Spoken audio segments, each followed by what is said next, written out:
starts now. And the family in Murang'a County is in deep mourning following a tragic road accident at Kikopey that claimed the lives of 14 of its members on Sunday. According to the grieving family says, their loved ones were traveling to visit a relative in hospital when their vehicle was involved in a grisly crash.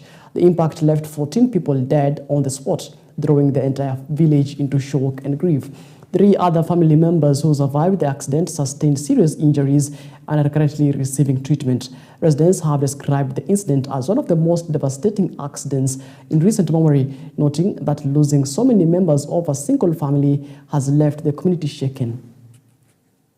Hii organization yote ilikuwa ya my last sister, ndio alikuwa na hiyo akili ya kuunganisha familia ya grandparents wakuwe pamoja. Wakati niliingia huko moshari, niliona kuko na watu walikuwa wamekatakatwa uso na wengine wameumia miguu.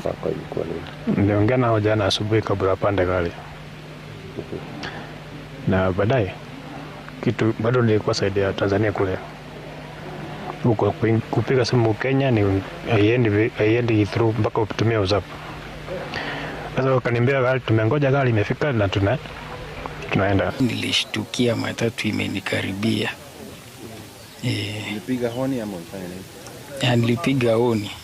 Unajua ukiona kitu mbele yako. Nilipiga honi, nikajaribu kuzuia breki kidogo. Sasa ile matatu ilikuwa na speed zaidi. Ndio ikakuja ikakutana na mimi hapa. All right, quite an unfortunate stories right then. Of course, our condolences and go to the family and friends of the bereaved families. Now, moving on to other matters, the Independent Electoral and Boundaries Commission, that is the Iebc, has officially rolled out its voter registration exercise, announcing that the process will be conducted in phases across the country. Now, speaking to the press in Kajiado County, Iebc chairperson Erastus Dang said phase 1 of the registration exercise will target all 290 constituencies. He noted that the registration process is scheduled to conclude 8 months before the 2027 general elections, in line with the electoral timelines. Ethacon explained that phase 2 will move to the grassroots, rather focusing on wards and villages to ensure no eligible voter is left behind. Yes, at the moment we were given a budget by the Treasury, although there were certain budget cuts, but we've negotiated with the Treasury, and for this registration of voters, especially the first phase, this is phase 1, which will target the 290 90 constituencies. We have funding for that. And then as we move, remember the election is in 2027, and we are supposed to register citizens, eligible voters, for a period up to 8 months before the general elections. That's when we will close the registration process and clean up the register, do the voter register audit, and then publish the register. So we are doing registration in phases, and this is phase 1, which will be focused at the constituency level. Then phase 2 will now go further down to the wards and villages. And that is, for that one, we will get enhanced funding as well, so that we conduct that mass voter registration exercise as well. This country is a young country. Out of the entire population of Kenya, 77% are under 35. Youth, you listen to me. That under 35. Youth, you are defined as 18 to 35. 0 to 18 are called children. So those ones still can't vote. And they are 46%, 0 to 18. And you, the youth, you are 31%. So I want to ask you, if you want to determine how this country is driven, what can stop you? You are 31% of all of us. Those of us who are between 35 and 60, and I'm not there, are 18%. And myself, I am over 60. We are only 5%. So I don't have to vote. Myself, I don't have to vote. It does not matter how many times I vote. it will not make a difference. Youth, are you listening? You are 31%. So, please, put your hand up and do your job. And if you don't do it, those of us who are 5% like me, we will do it for you, and we will do it the way we know how to do it. Kila mtu hapa amesimama ameongea amesema kijana kijana kijana. We the young people of Kenya hata tumepewa statistic na professor. We make 31%. Naomba sasa munisikilize chenye nasema. Tujitokeze tupige kura. Right, at the same time, Independent Electoral and Borders Commission, that is the IEBC, has unveiled a new biometric voter registration system that incorporates eye scanning technology ahead of the 2027 election. Now, speaking to the media in Meru, stakeholders welcomed the new technology, saying it will enhance accuracy, eliminate cases of duplicate registrations, and improve the credibility of the voter register. Now, they urged eligible voters across the country to take advantage of the registration exercise and ensure they carry their national identity card or the ID cards when visiting registration centers. Pia ningetaka kusema kwa sheria kulingana na Elections Act Section 44 imesema tume huru ya uchaguzi itaweza kudevelop na kuintegrate teknolojia ambayo itaweza kufanya usajili uwe accurate, safe, secure. Na wakati tunafuatilia hii, utaona wakati utaenda kuchukuliwa kule zile biometric, tumeongeza mpaka kuchukua zile iris. Hiyo ni part ya biometric. Labda miaka ingine tutaongeza mpaka voice. Wakati mwingine labda tutaongeza maybe vifaa vingine. Lakini hasa kisheria biometric inahusisha mpaka mambo ya iris. Kwa hivyo watu wasiwe na tashwishi. IEBC inazingatia ile mambo ya data collection kabisa. Kwa hivyo nahimiza wananchi wote wa Meru ambao wangetaka kupata hizo services tatu nimetaja wajitokeze kwa muda. Wakati utakapofika kwa kituo utahitajika kuwa na kitambulisho original ama kitu tunaita valid passport. Otherwise usije ukakuja na photocopy, usije ukakuja na huduma number ama ukuje na military card. No, ni hizo vitu mbili tu tutakuwa tukitumia. Na pia kuna zile wale tunasemanga hawawezi jisajili kwa sababu ya labda walihusika kwa makosa na wakahukumiwa na koti na hiyo hukumu haijamaliza miaka 5 within last 5 years, ama kuna akili timamu pia ile tunaitaga unsound mind, utaweza kuparticipate kwa hii exercise. Na ningetaka kutaja tu kwa ufupi, katika Meru County tunatarajia kusajili vijana 220 mpaka 2027. Lakini kwa wakati huu tutakuwa na usajili katika kila ofisi la eneo bunge, IEBC offices, ambapo wale wote wanataka kujisajili wanaweza enda kwa eneo bunge, ofisi la eneo bunge lolote la IEBC. Sio lazima watembee ama wasafiri, kwa sababu wakati huu tuko na ile kit tunaitanga open kit, ambapo ukiangalia pahali uko, kama uko Nairobi na ni mtu wa Meru, unaweza enda constituency iko karibu na wewe na utaweza kujisajili huko, lakini tutaweza kupata maombi yako hapa na tutakuwa kwa register ya Meru. Kwa hivyo wakati huu tutakuwa tukisajili wale hawajaisajili. Tutaweza kufanya ile kitu tunaitanga change of particulars, lakini ningetaka vijana waelewe ama wale wanataka kujisajili, kama unataka kuhamisha kura yako, hiyo hutaweza kukaa pahali huko. Hiyo lazima uende katika eneo bunge ambayo unataka kufanya ile transfer. Right now, from matters IEBC, the Council of Governors has urged the national government to release the September equitable share allocation to, let's take that again, rather, the Council of Governors, that is the COG, has urged the national government to release the September equitable share allocation to settle pending disbursements or to counties. Now, speaking during the meeting with Governor Ahmed Abdullahi, who doubles up as the COG chair, said counties are owed 36.27 billion Kenya shillings for September 2025, warning that critical county operations risk grinding to a halt if the funds are not disbursed promptly. The governors also renewed their criticism of the recently introduced digital e-procurement system, saying it has stalled county operations since its rollout 3 months ago. Equitable share, counties are owed 36.275 billion for September 2025 allocation. We note that there's still a balance of 27.84 billion from the last financial year's County Government Additional Allocation Act. We feel that as governors and counties, we have really been pushed to the wall. So much so that we are unable to operate.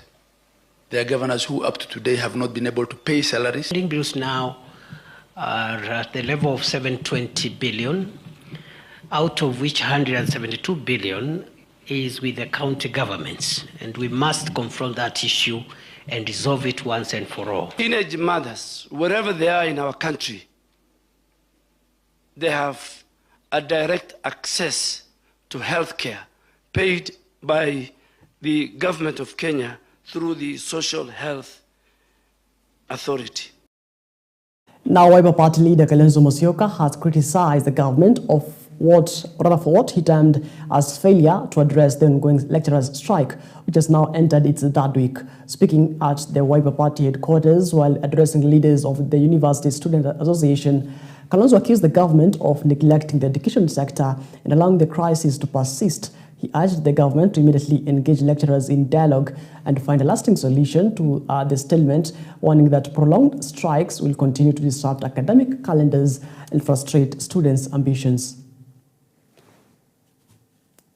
William Samoei Ruto alikuwa anapewa pesa ya boom.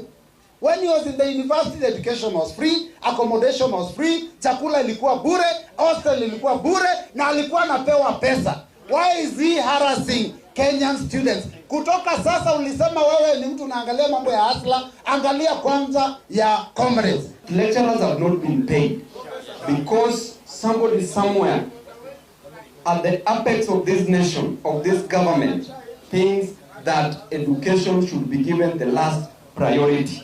The moment the lecturers are striking, these comrades are not getting the education that they came to get from various universities. If you are taken to do engineering, you pay higher according to this funding model, correct? If you are going to do medicine, you pay even higher, correct? We are therefore now disadvantaging some of the brightest. To make it worse, some of our best minds in this country are university lecturers, university teachers. These are the dons. How do you get 10,000 of them to go demonstrating? Now let's talk matters politics, and the People's Liberation Party, that is PLP, has stepped up its grassroots campaigns in Kirinyaga County, urging residents to rally behind party leader Macharia and embrace her vision for a just and democratic Kenya. Now speaking during the ordination of Apostle Joseph Miano at the People Revival and Restoration Ministry, that is PLP, leaders called on the county to give unwavering political support to Karua, whom they described as a symbol of integrity and accountability in national politics. Take a look. CDF inapeanwa more than 200 million per year. Saa hizi ukifanya calculation, kila mtoto anafaa apate around 30,000. Lakini munapewa 5,000 kwa sababu mulichagua viongozi hawana mafikira yenu, na mkachagua viongozi wenye wameweka tumbo zao mbele. So we are now officially tuko na wao party leader who is Honorable Macharia, na ni mama wetu hapa county, ametoka katika hii eneo letu la county, na tunamshukuru sana. Na tulimuomba akuje hapa kwa ground, akuje sana kwa sababu hii chama yetu, hata kama ni chama ya kitaifa, the mother ama imetoka hapa katika hii eneo letu ya Kirinyaga. Na tulimuomba na tukamwambia round hii tutamshikilia, na tunasema round hii hatuendi nambasi ya watu wengine. Na wakati mnaona taifa ikienda hivi, ni vizuri you own the failure of the government, then you ask yourself, where is my position? because the country is in a great mess. Munaona sasa much of the revenue which is collected go fund corruption.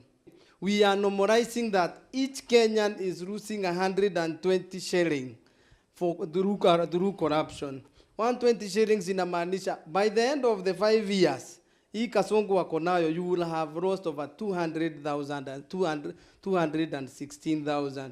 Ni vizuri sana kama vile wanasema, wakati tunaenda kuchagua watu, tuwe tumewaangalia vizuri. Haleluya. Tuwe tumewapima vizuri. Amen. Kwa sababu tulifanya makosa bila kujua. Na wewe ninakuambia usirudie makosa. Ukifanya makosa usirudie makosa. Alright, it is exactly 17 minutes past the top of the hour. We're due for a short breather here on EBN Prime Edition, but when we come back, coming back with much more. Don't go too far.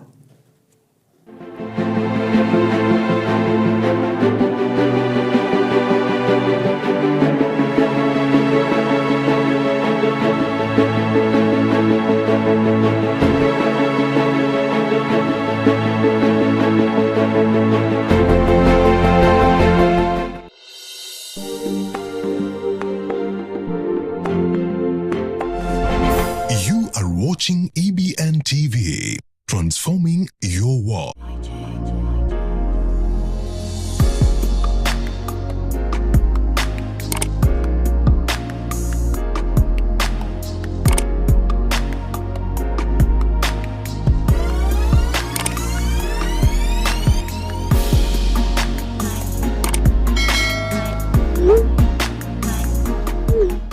You are watching EBN TV, transforming your world. EBN TV cares about the growth of your business.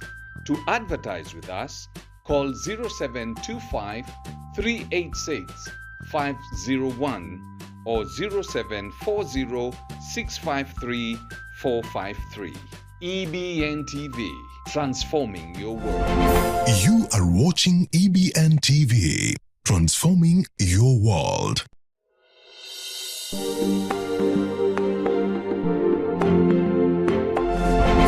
You are watching EBN TV, transforming your world.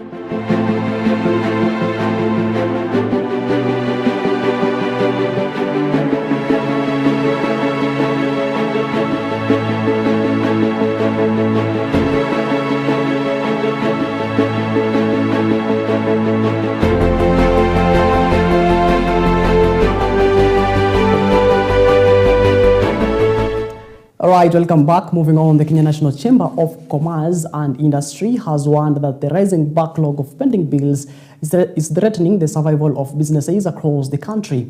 Speaking during the KNCCI CEO's business breakfast in Murang'a, NCCI President Dr. Eric Ruto said pending bills are by both the national and county governments have surpassed 700 billion Kenya shillings, leaving many enterprises cash-strapped. Dr. Ruto urged the National Treasury to unlock part of the funds to revitalize businesses, particularly those operating at the county level. He noted that KNCCI is committed to creating a more enabling environment, business environment, and reducing the cost of doing business. Pending bills imefikia karibu bilioni 700 billion in terms of pending bills, na wanabiashara wanaumia sana, na hizi pending bills ni zote zile za national government na zile za county government. Sisi kama chamber tumekuwa tukiongea na wizara ya pesa ya treasury. Tumefanya mikutano na waziri wa treasury Bwana Mbadi. Kuongezea hiyo tena tumefanya tena mikutano na rais wa nchi, His Excellency the President Dr. William Samoei Ruto, na tumepitiza ile maoni ya wanabiashara, sababu tulichukua statistics yote katika nchi, na tulikuwa na mkutano mwezi wa 4 tarehe 9, na tukakubaliana na rais wetu kwamba hizo pending bills zitalipwa, na tukasikizana kwamba kuna zile zimekuwa verified kwa ile committee ambayo serikali iliweka. Tayari walikuwa wameverify 353 billion. Hiyo ni kama nusu ya pending bills, na wakatuahidi kwamba katika muhula huu wa financial budget ya 2025-2026 kabla ya mwezi huu kuisha, ambayo ni mwezi wa September, ni kwamba pending bills ya 150 billion zitakuwa zimelipwa. Tumekuwa tukifuatilia kupitia Treasury na kupitia tena wizara ya biashara na trade and industry. Ile kitu tunahimiza county governments wakiongozwa na governors ni kwamba waweze kuidentify wale wanabiashara, na sisi tunaweza kusikizana na county na kushirikiana sababu sisi tunawapatia certificates wale wanabiashara ambao ni genuine, ndio tuweze kuwatoa wale watu ambao hawana experience ya biashara, ama kama kuna experience ni ile saa zingine tumekuwa tukiona watu wanaweza fanya kazi ambayo haijahitimika, ama wakati mwingine wanasema wana supply hewa.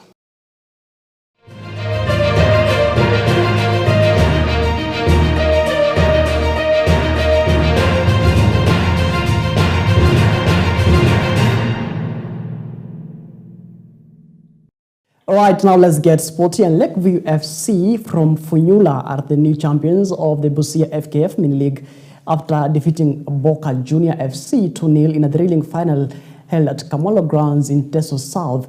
Now the tournament, which featured 8 qualifying teams, brought together Lakeview, Boca Junior Bunyala, Katakwa FC, Kamolo FC, Ruatama, Mukura FC, and Angorom FC. Now, all participating teams were presented with new kits and match balls, courtesy of the Humphrey Ekirapa Foundation, which partnered with FKF to support grassroots football development. Speaking to the press, philanthropist Humphrey Ekirapa pledged to continue working with FKF to promote talent at the grassroots level.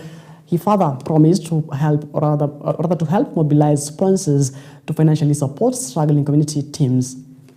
Ile nimeamua kufanya ni kushirikiana na FKF mpaka nyanja ya juu ili tusaidiane na wao kukuza ile talent iko hapa chini.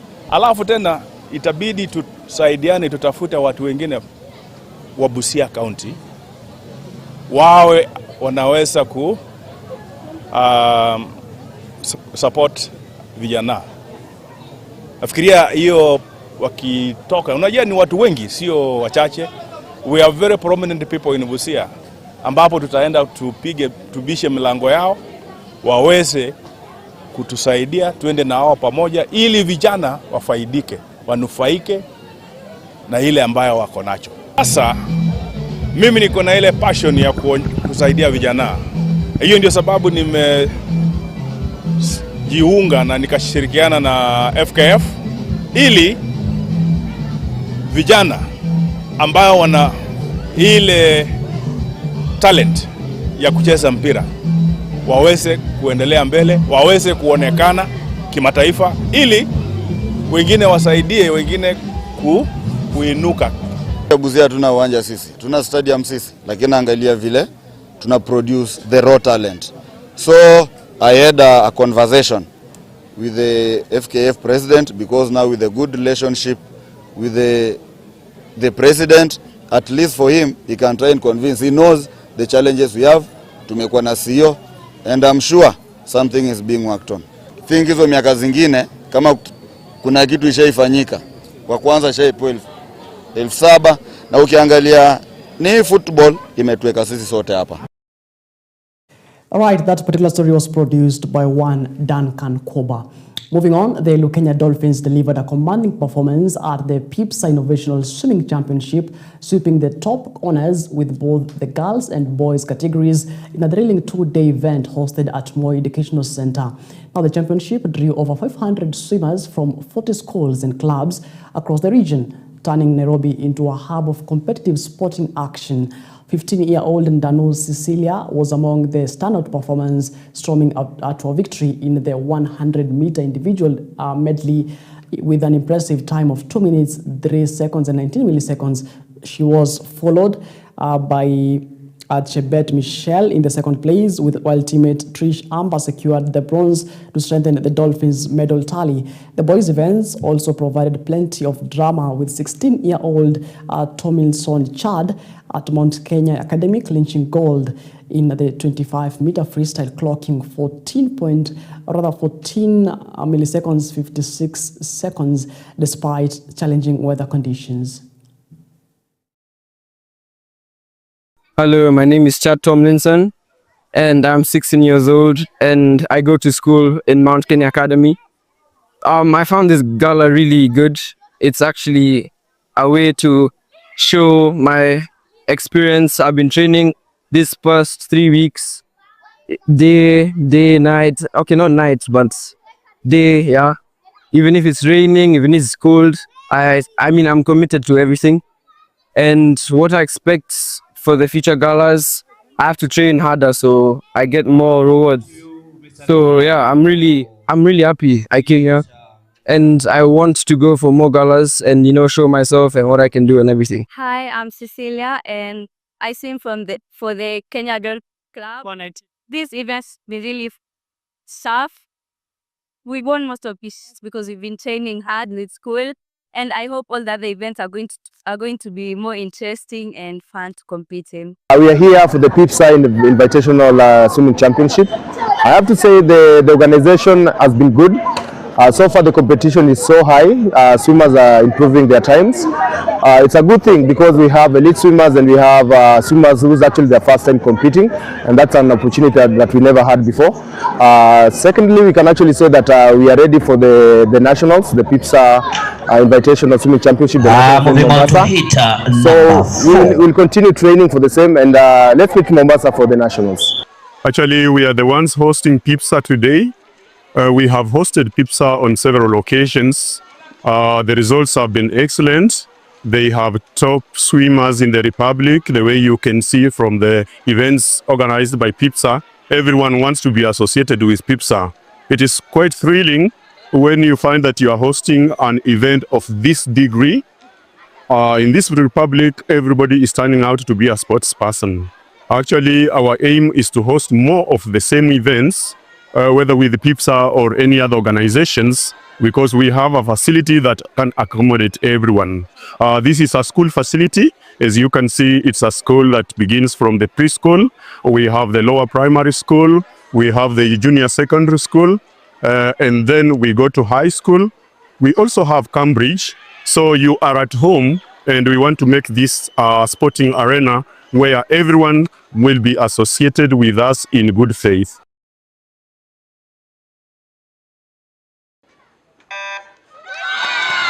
All right, moving on, TBM, Health FC and Kolwa Falcons were crowned champions of the Nyanza Region Bingo Fest after the thrilling showdown at the Jaramogi Oginga Odinga Stadium in Siaya County.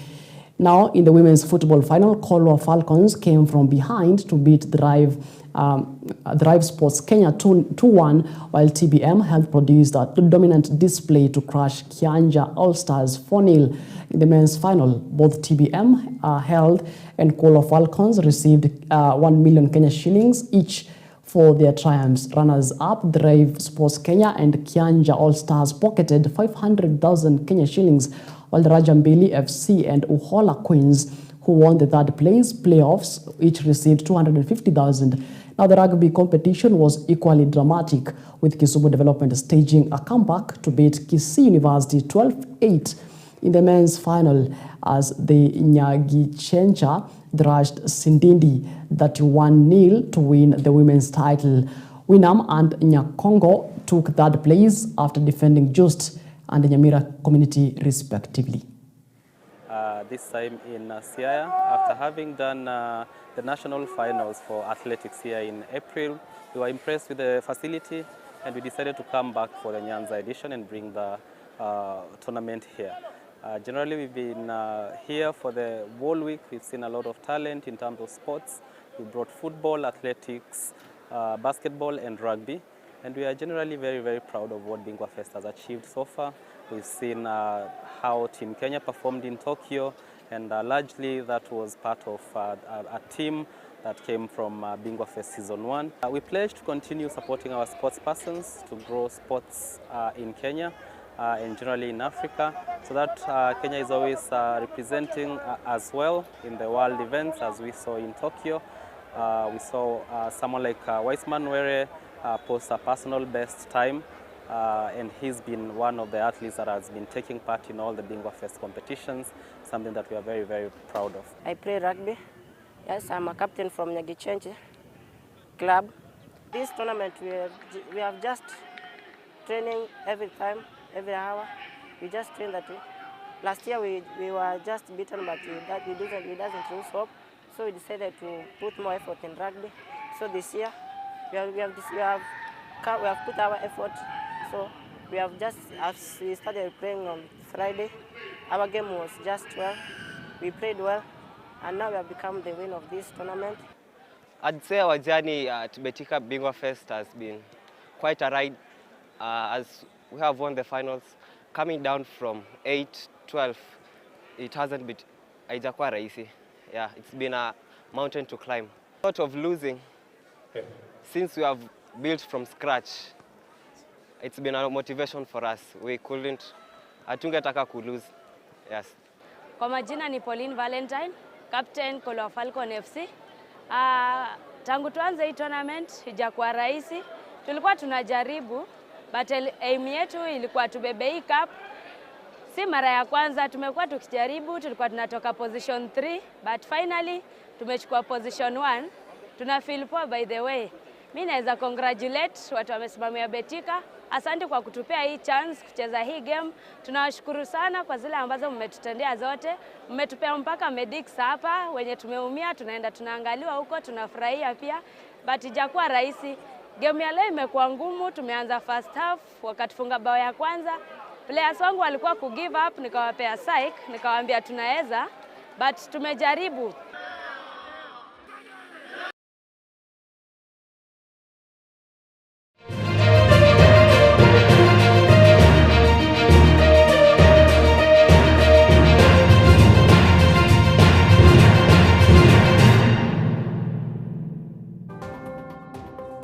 All right, it is exactly 33 minutes past the top of the hour. That's not to wrap up our program here on EBN Prime Edition. Many thanks, of course, keeping us company until this particular minute. You're now up to speed with us making headlines from across our 47 counties and, of course, in the world of sports.